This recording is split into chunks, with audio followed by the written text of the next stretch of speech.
Geographical explorations are in fact one of the most important offshoots of the Renaissance.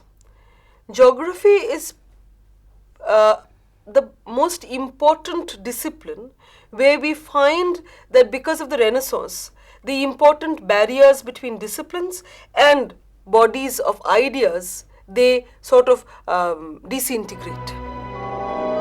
Inventions of the mariner's compass and improvement in the skills of shipbuilding ushered in the age of exploration in Europe. Explorers needed maps to guide them in their journey. The era of explorations go hand in hand with the era of developing scientific and accurate maps. However, the art and science of cartography and understanding the shape of the earth can be traced to the classical period in ancient Greece. Ptolemy was a Greek scholar living in Alexandria in the 2nd century AD. An astronomer, mathematician, as well as a cartographer, he wrote a treatise called Geographia in 150 AD. This long and technical book summed up the best available geographical information in the 2nd century AD, that is the time of Ptolemy. This book was a compilation of what was known about the world's geography in the Roman Empire during his time. He relied mainly on the work of an earlier geographer, Marinos of Tyre, and on gazetteers of the Roman and ancient Persian Empire, but most of his sources beyond the perimeter of the empire were unreliable. Of course, it was not foolproof, but it had a kind of a sense of geography. It listed 6,000 places, and also it gave a general treatment of European, North African and Asian geography. It was not like the maps which were created or what was called the schematic maps. He assigned coordinates to all the places and geographic features he knew in a grid that spanned the globe. Latitude was measured from the equator, but Ptolemy preferred to express it as the length of the longest day, 12 hours at the equator and 24 hours at the poles. He put the meridian of 0 longitude at the extreme western land he knew, the Canary Islands. His inhabited world spanned 180 degrees of longitude from the Canary Islands in the Atlantic to the middle of China, and about 80 degrees of latitude from the Arctic to the East Indies and deep into Africa. It described 3 ways of making maps, using different sets of conventions to reproduce on a flat surface the effects of the curvature of a spherical earth. For the first time, we find that it was accepted that the earth was curved, and how to, sort of portray a spherical curved earth on a flat paper. It sort of gave a detailed analysis of that. Ptolemy was well aware that he knew about only a quarter of the globe, and his information did not extend to the Eastern Sea. His maps look inaccurate compared to modern maps because Ptolemy's data was inaccurate. He had grossly underestimated the size of the earth. His values of the latitude were in error by about 2 degrees. Ptolemy had more to offer than the wrong value for the length of a degree of longitude. He made clear that he felt able to correct his own predecessors, Hipparchus and Marinus, precisely because he had an access to knowledge which his predecessors did not have. And he expected that the map that he drew up or the geography that he wrote, people or his successors would improve on that. And because of that, we find that he left a portfolio of maps at the end so that his successors would add new things to it, something which did not happen in the beginning. For the next 1,000 years, Ptolemy's work was relegated to the background and nearly forgotten. In the medieval period, knowledge and maps resided in the hands of religious scribes who supported the idea of a flat earth. Scholars drew up endless schematic plans of the inhabited world, often as physically attractive, but mostly empirically they were defective. They did not have the correct data, but they were very good to look at, very attractive looking maps. The earth was drawn as a circle with east or orient to the top and Jerusalem in the center. Because Jerusalem was so important, here Jesus was crucified. So Jerusalem lay at the center of the world. The known world was bordered by a cold zone to the north, a hot zone to the south, ocean to the west, and paradise to the east. What is interesting is this, that beyond this inhabited area, there was an intermediary area which it was believed was inhabited by some supernatural beings. For example, and it was interpreted in this way that they were in fact a warning to the human race that if you sin, you would go to those areas. Or some interpreted it in another way, that because of the extreme climates that prevailed here, the inhabitants were so weird in these areas. And how weird were they? They were envisaged to be people with one leg, and that leg they could sort of use as an umbrella to protect themselves from the heat.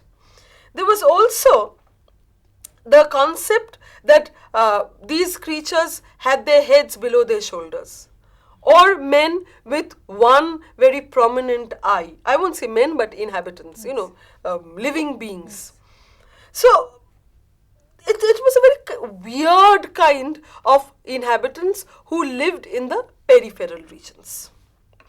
So that there would be a fear in the minds of the people that if you do something wrong, you will have to live in those peripheral areas and become like those inhabitants. Maps of this type are known as T in O maps. O is for the circle of the earth, T is formed by the Mediterranean on the vertical arm and the rivers Don and Nile on the horizontal arm. T separates the continents Asia, Europe, and Africa. Each continent is attributed to Noah's 3 sons. Now, there was another sort of map. They were the schematic map. This one was designed to teach elementary science rather than sacred history. This was something which was of a utilitarian value. It divided the habited world into 2 zones, the northern hemisphere and the southern hemisphere. The northern hemisphere and the southern hemisphere would be divided by a uninhabitable torrid zone, and there would be the 2 frigid zones at the 2 ends of the northern and the southern hemisphere respectively. Scientific cartography evolved in the Arabic and Chinese world and were used by the navigators. Navigators also drew maps. They were called the Portolan charts. They showed the sailor how to plot a course from one seaport to another. Portolan charts made in the 14th century in Italy and Spain are navigational maps based on realistic descriptions of harbors and coasts. And you have sharp, detailed renderings of the coastline, they provided the boundaries for the blank landmasses. These charts showed coastal areas in great detail, but not the inland. They were built on the principles of triangulation using compass bearings from two different locations. Considered as rough maps, these charts were based on accounts of medieval Europeans who sailed the Mediterranean and Black Sea coasts. The straight lines crisscrossing many Portolan charts represent 32 directions of the mariner's compass from a given point. This is similar to the compass rose displayed in later maps and charts. Naming or demonstrating the 32 points is called boxing the compass. So you see that there were two sorts of maps for two sets of people. One was the first sort of maps taught a lesson about the moral and the physical order of things. And these people, this was meant for the literate men who would never venture out. And even if they did, they would never use these schematic maps, because then of course they would go nowhere. And then there were the maps which were called the Portolan charts. They were the maps which were of use to the navigators and the sailors and the various traders.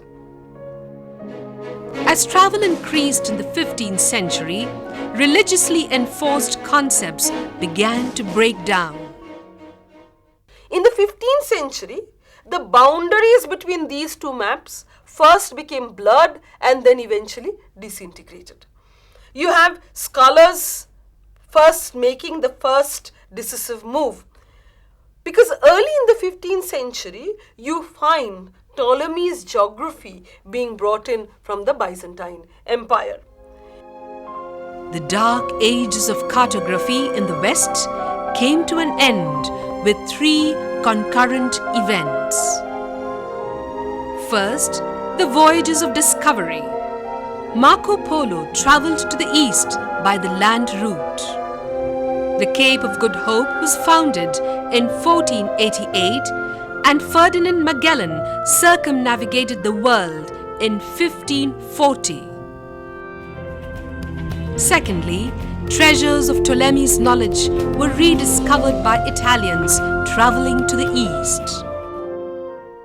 At much the same time, practical men, above all, men who were actually venturing out to the sea, men who were actually interested in trade and commerce, they began to comb the literature of geography for helpful information and hints of profitable adventures, because they could not be content on keeping these maps to decorate their bookshelves. They had to use these maps for their purposes, that is, to make certain profitable or to undertake certain profitable ventures.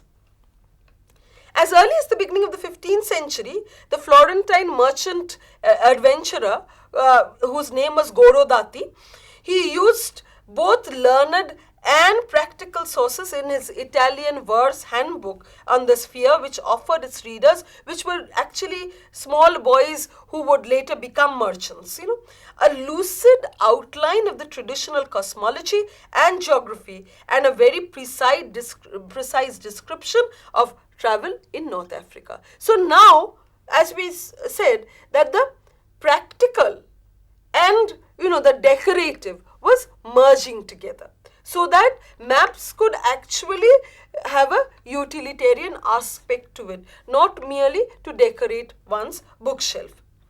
In the 14th century, Byzantine scholars had in fact reconstructed maps in two of the modes and added them to the text.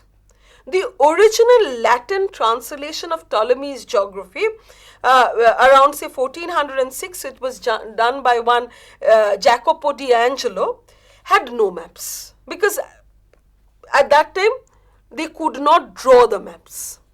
But then, in the course of the next 75 years, we find that, illustrators were employed, and then we also have maps in the revised version of Ptolemy's geography. Manuscript merchants like the Florentine Bisticci sold many elegant copies of these very elaborate maps to the princes and the prelates. These had a kind of a shelf value. If you could display it in your house, it sort of added to your prestige. In Renaissance Europe, this knowledge spread quickly with the aid of the printing press. Beautifully printed, decorative maps became easily available. In fact, the reproduced version of Ptolemy's geography, the reproduced and even the revised versions, whether it was manuscript version or the printed version, they became the most important coffee table books of the Italian Renaissance period. It seemed an extraordinarily exciting piece of work, the most rigorous two-dimensional survey of part of the three-dimensional world. In fact, Leonardo da Vinci, when he was drawing his figures, he said that the anatomical drawings were an effort of his to do to the human body what Ptolemy had done to the surface of the earth or to geography. In the year 1492, a Genoan living in Madrid, Spain, proposed to King Ferdinand and Queen Isabella that since the earth was round, Asia could be reached by traveling westward. It was an era of growing national imperialism and economic competitions between developing nation-states seeking wealth from the establishment of trade routes and colonies. Columbus convinced the Spanish monarchs that traveling westwards, he could reach Asia faster and beat the Italian and Arab merchants in the race who were taking the overland trade routes. Based on Ptolemy's map of the world, Columbus roughly calculated the time to reach Asia. He had severely underestimated the circumference of the earth. In August 1492, 3 small ships set sail from Spain, their bows pointing westwards across the wide, unknown Atlantic. The ships were named Santa Maria, Nina, and Pinta. The exploration was funded by Queen Isabella. Because of the inaccuracy in calculation, the journey took longer than expected. On October 12th, land was sighted. Columbus was convinced that it was an island off the Indian coast. When other islands came into view, he called them the Indies. Later, cartographer Waldisi Muller depicted Columbus's discoveries as part of an independent continent separated from Asia by a vast expanse of ocean.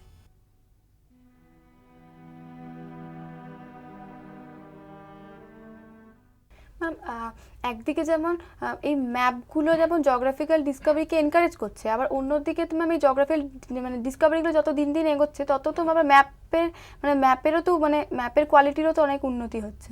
Where the rendition of the maps are concerned, in the medieval times it was very elaborate and very showy and decorative maps were there.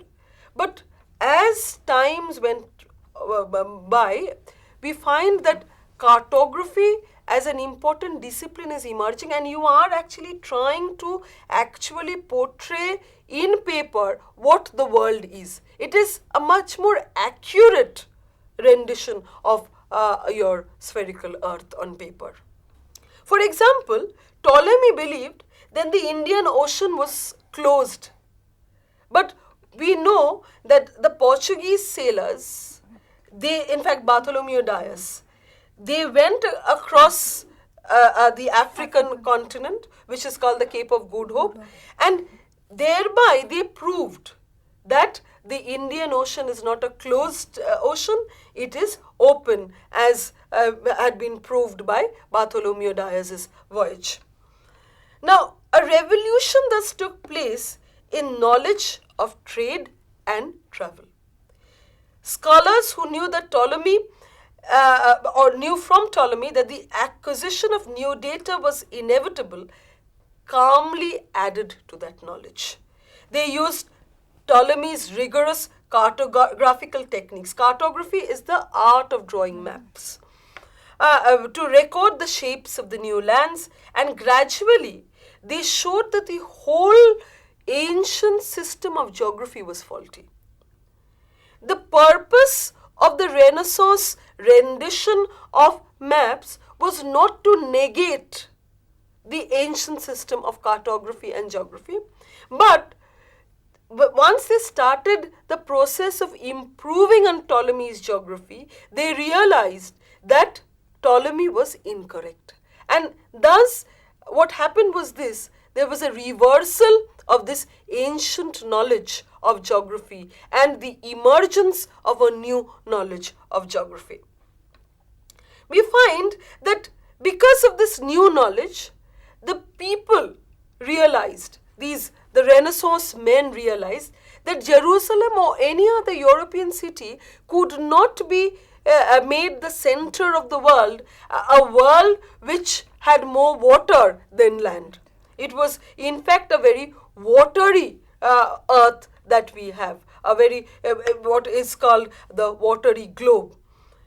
And even the supernatural beings that were a creation of men's imagination, at first these people sort of said that they sighted the cannibals and the Amazons, etc., etc., but soon they realized that this was actually a figment of men's imagination, and it lacked a real perception. It was something which was really faulty. These people did not exist. So there was no actually a border, a margin where you have strange creatures residing. As men's knowledge about their world improved and changed, it was now the belief that some supernatural creatures lived in these margins gave way to other assumptions. They realized that there was no such creatures in this world. The other very important thing that happened was this, that we find that Jose de Acosta, he laughs at the Aristotelian concept that if one goes to the torrid zone, one dies. So when he goes there, he says that I'm hale and hearty. In fact, I'm feeling very cool out here. And there's so many people living in these areas. So not only the ancient concept of geography, but even the medieval concept of geography was undergoing changes because of men's practical experiences and because of the new knowledge that men were gathering, because they were actually going out and revisualizing their world. By the middle of the 16th century, Ptolemy himself had to go. It was realized that Ptolemy is no longer relevant. The rendition of his cartography or the way he tried to portray the world was actually an incorrect portrayal of geography and the maps. The greatest geographers of the time was, of course, Ortelius and Mercator. Mercator is very important because of the Mercator projection. They drew up new full-scale atlases instead of trying to bring back Ptolemy. The first, when we find people trying to, sort of improve on Ptolemy's work, now there is a process starts whereby Ptolemy is being negated. A new idea of atlases, a new idea of the world emerges because new geographers, new people are coming in. The greatest geographers of the 16th century, of course, I have mentioned their names. When Mercator did edit the geography of Ptolemy, what did he do? He was not trying to modernize Ptolemy's geography. He was trying to create something new. This was something which the Renaissance achieved. So, First, we see a concept of the world which was actually a figment of men's imagination. Two sets of maps, one which was, a map in the realm of ideas, and another set of map which actually had a utilitarian value.